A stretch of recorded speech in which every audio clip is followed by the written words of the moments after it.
A tutti, sono qui con il nostro Artiano all'inizio di questa nostra rappresentazione del presepe vivente.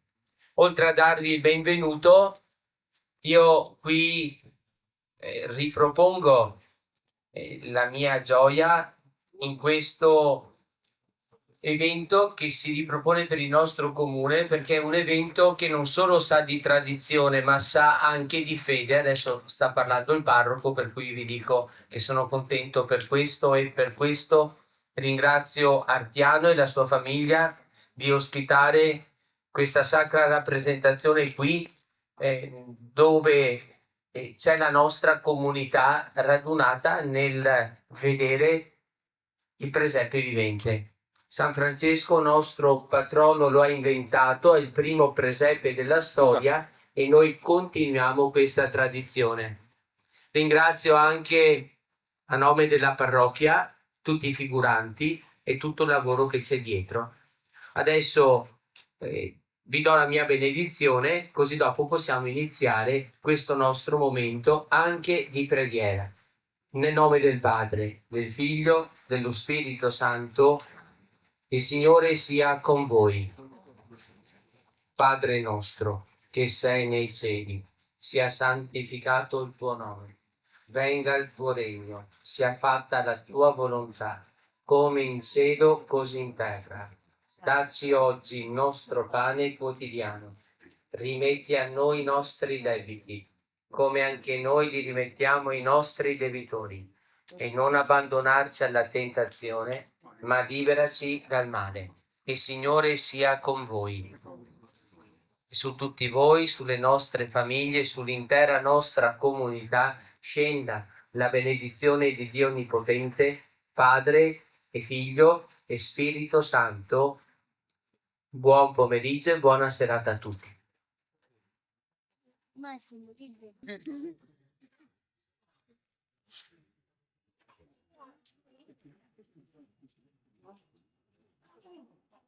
La storia della nascita di Gesù ha luogo più di 2000 anni fa, nel nord della Palestina, in una regione chiamata Galilea. Tutto iniziò una notte, quando l'angelo Gabriele fu mandato da Dio nella piccola città di Nazareth, in casa di una ragazza di nome Maria. Maria era promessa sposa di un uomo della discendenza di Davide, che si chiamava Giuseppe. L'angelo entrò nella piccola casa e le disse: «Rallegrati, piena di grazia, il Signore è con te».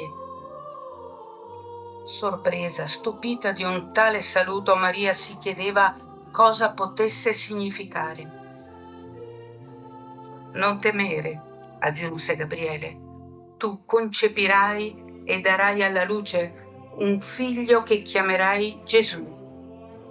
Egli sarà grande. Dio gli darà il trono di Davide suo padre, e lui regnerà sulla casa di Giacobbe in eterno. Il suo regno non avrà mai fine». Maria è in grande trepidazione. L'angelo le sta dicendo che lei diventerà madre del Messia, e si domandava come questo potesse succedere senza l'intervento di un uomo. Ma l'angelo subito le spiegò: «Lo Spirito Santo scenderà su di te e la potenza dell'Altissimo ti coprirà con la sua ombra. Per questo il figlio che nascerà sarà santo e verrà chiamato figlio di Dio. Elisabetta, tua parente, malgrado sia anziana, sta aspettando un figlio da 6 mesi. Niente è impossibile a Dio». A queste parole, Maria si inginocchiò alla volontà del Signore e disse con fiducia: «Ecco la serva del Signore, si faccia di me come tu hai detto». Dopo questo, l'angelo sparì e lasciò Maria piena di stupore. Ricordando le parole dell'angelo sulla gravidanza della cugina Elisabetta, Maria decise di partire e andarla a trovare per starle vicino e darle aiuto. Dopo aver camminato a lungo nei sentieri dei monti rocciosi della Galilea, arrivò al villaggio della parente. Quando Elisabetta la vide, esclamò, ispirata dallo Spirito Santo: «Benedetta tu fra le donne, e benedetto il frutto del ventre tuo. Cosa ho fatto per avere in visita la madre del mio Signore? Ecco, appena la voce del tuo saluto è giunta ai miei orecchi, il bambino che sto aspettando ha sussultato di gioia dentro di me». Allora Maria disse, colma a sua volta di immensa gioia: «L'anima mia magnifica il Signore, e il mio spirito esulta in Dio, mio Salvatore, perché ha guardato l'umiltà della sua serva. D'ora in poi tutte le generazioni mi chiameranno beata. Grandi cose ha fatto in me l'Onnipotente, è santo il suo nome. Di generazione in generazione la sua misericordia si stende su quelli che lo temono. Ha spiegato la potenza del suo braccio, ha disperso i superbi nei pensieri del loro cuore, ha rovesciato i potenti dai troni, ha innalzato gli umili, ha ricolmato di beni gli affamati, ha rimandato i ricchi a mani vuote. Ha soccorso Israele, suo servo, ricordandosi della sua misericordia, come aveva promesso ai nostri padri, ad Abramo e alla sua discendenza, per sempre. Maria rimase ancora qualche mese in visita dalla cugina, prendendosi cura di lei e del neonato Giovanni, finché non giunse il momento di tornare a casa e attendere la nascita del suo piccolo bambino. Dopo qualche tempo, a Nazareth, Giuseppe, ormai sposo di Maria, le si avvicinò per darle una brutta notizia. Cesare Augusto ha indetto il censimento di tutto l'impero. Significa che anch'io dovrò recarmi nella città dove è registrata la mia casata. Ma tu appartieni all'antica famiglia di Davide. Dovrei andare fino a Betlemme, il suo luogo d'origine, rispose Maria. Sì, e purtroppo la legge vuole che le spose seguano i mariti. Tra poco dovrà nascere il tuo bambino e tu non ti senti molto bene. Non so come potrai affrontare un viaggio così lungo e difficile. Non preoccuparti per me, vedrai che me la saprò cavare, rispose Maria. Del resto sono stata in Galilea anche poco tempo fa per assistere Elisabetta durante la nascita di Giovanni.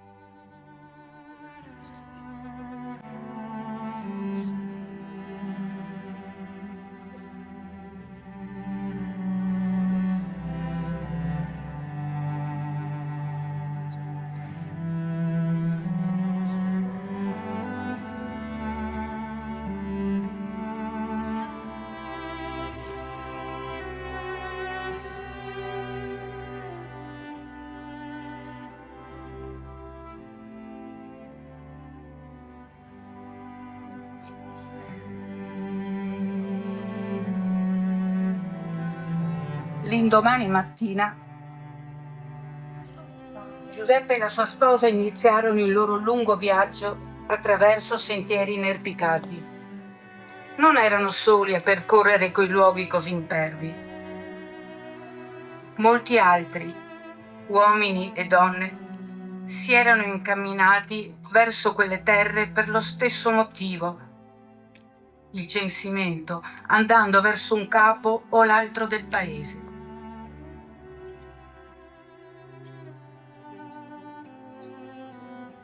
Dopo tanto camminare, giunsero a Betlemme.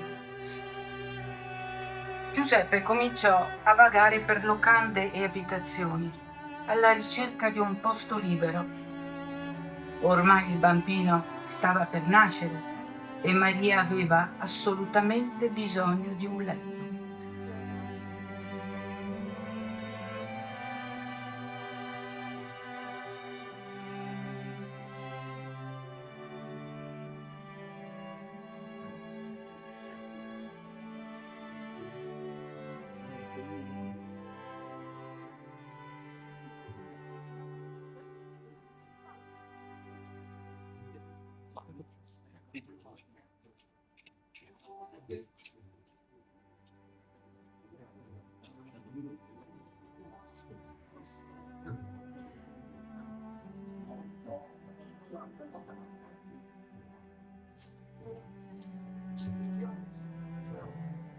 Purtroppo, a causa di tutta la gente accorsa per il censimento, non c'era nemmeno l'ombra di un posto libero.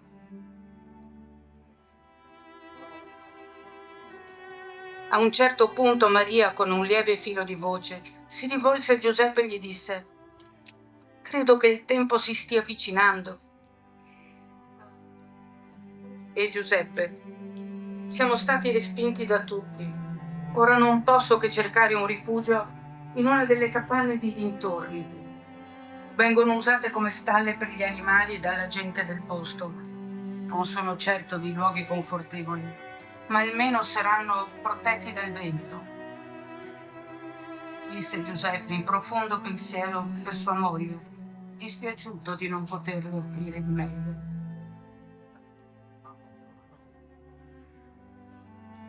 Dopo tanto girovagare, Maria e Giuseppe trovarono infine il luogo dove riposarsi per la notte. E Giuseppe disse a Maria: ecco, questa è una stalla.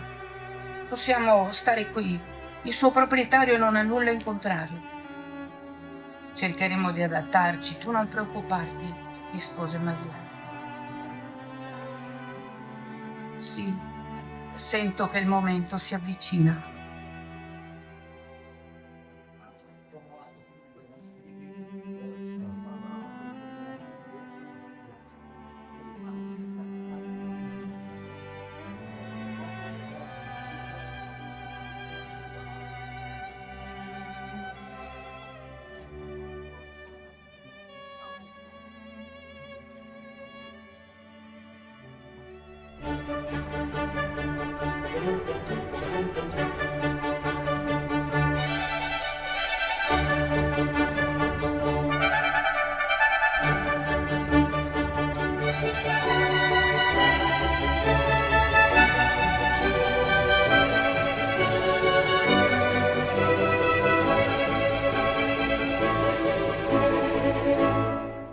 Il bambino nacque lì, tra un asinello e due, come il più povero fra i poveri.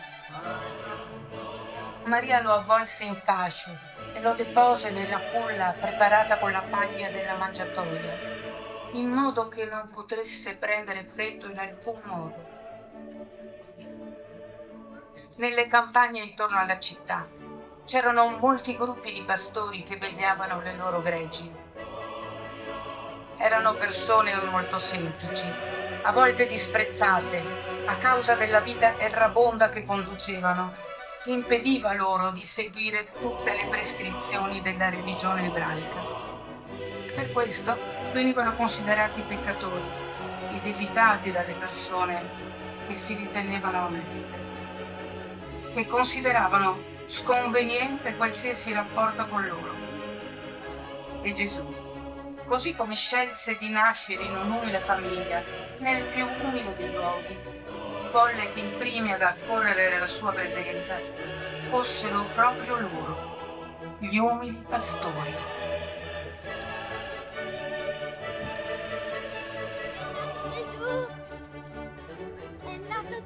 Nel mezzo della notte una forte luce avvolse le campagne e comparve tra loro un angelo del Signore. Io vi annuncio una grande gioia per tutto il popolo. Oggi nella città di Davide è nato per voi il Salvatore, il Messia. Lo troverete in una mangiatoia, avvolto in una mangiatoia, avvolto in fasce.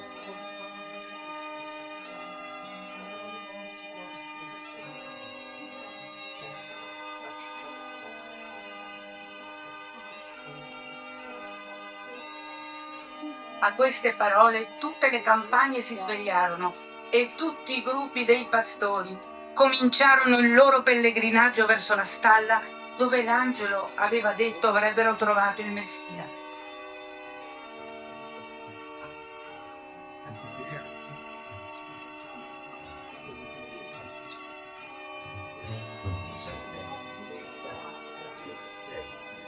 Ogni umile pastore portò in dono ciò che per lui era una grande ricchezza: pani, prodotti della terra.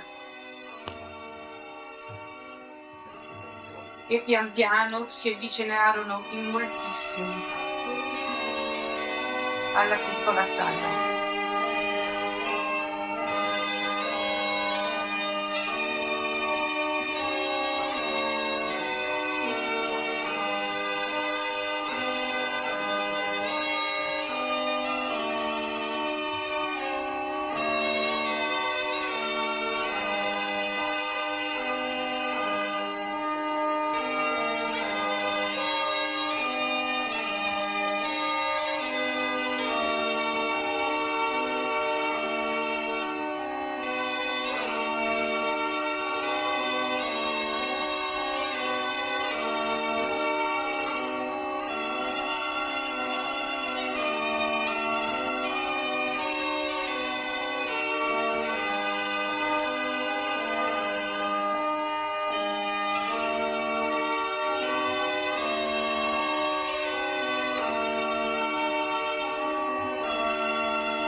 mentre portavano i loro doni.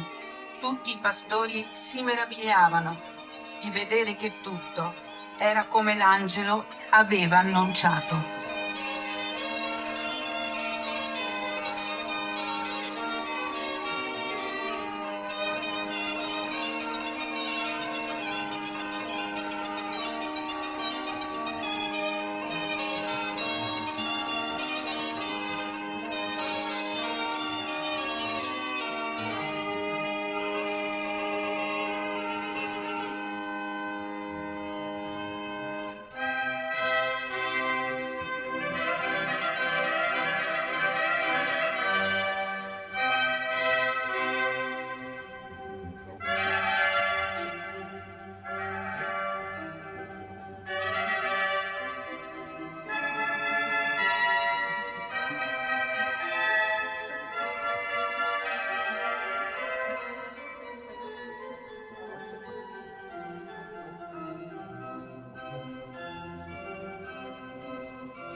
Ai viaggiatori israeliti in marcia per il censimento vi erano mescolati 3 personaggi che per le loro pregiatissime vesti si differenziavano dagli altri.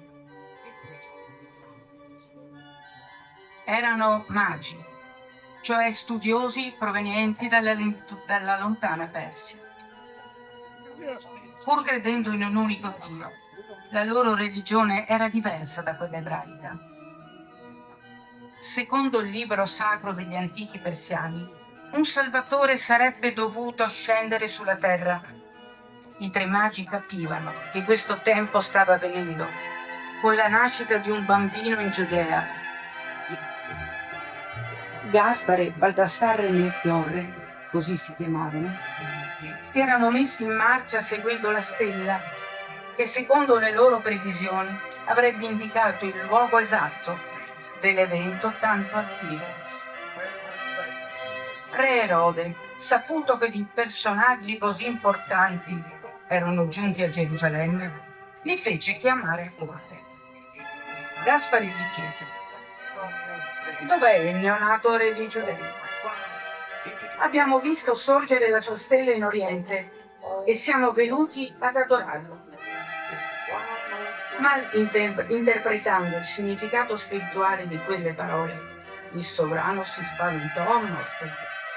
Un re dei Giudei? Ma non era già lui il re dei Giudei? Occorreva saperne di più su questo pericoloso pretendente al trono. Dopo aver pregato i magi di ripassare più tardi, Erode chiamò in fretta tutti i grandi sacerdoti e a tutti chiese dove sarebbe dovuto nascere il Messia. Dopo essersi consultato con i colleghi, un esperto diede la risposta per tutti: nella piccola Betlemme di Giudea, così come disse il profeta Michea. Re Erode ricevette nuovamente i magi, mostrandosi sempre molto amichevoli con loro. Come mi avevate chiesto, ho fatto fare delle ricerche e ho scoperto che il Messia nascerà nella piccola città di Betlemme. Andate pure là a cercarlo. Se lo troverete, fatemelo sapere, in modo che anch'io possa andare ad adorarlo. Ti ringraziamo per il prezioso aiuto che ci hai dato, disse Baldassarre, cominciando ad andarsene coi suoi amici. I magi tornarono a vedere la stella e la seguirono fino al luogo dove si trovava il bambino. Melchiorre disse: «Siamo arrivati. Prendiamo dunque i nostri scrigni e portiamo il loro contenuto in dono al Messia».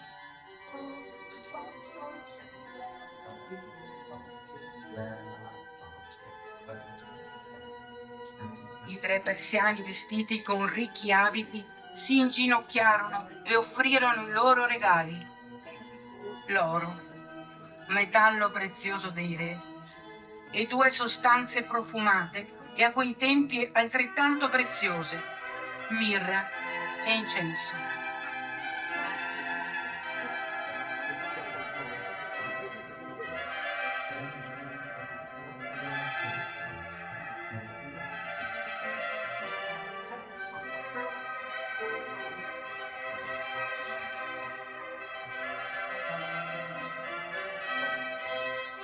Quando i magi se ne andarono, un angelo apparve loro, in sogno, avvisandoli di non avvertire Erode, poiché sicuramente avrebbe cercato di fare uccidere il bambino.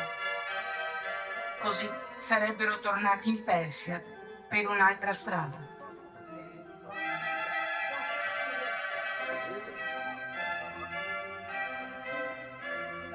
Iniziò così la vita terrena di Gesù, destinata a cambiare per sempre la faccia del mondo.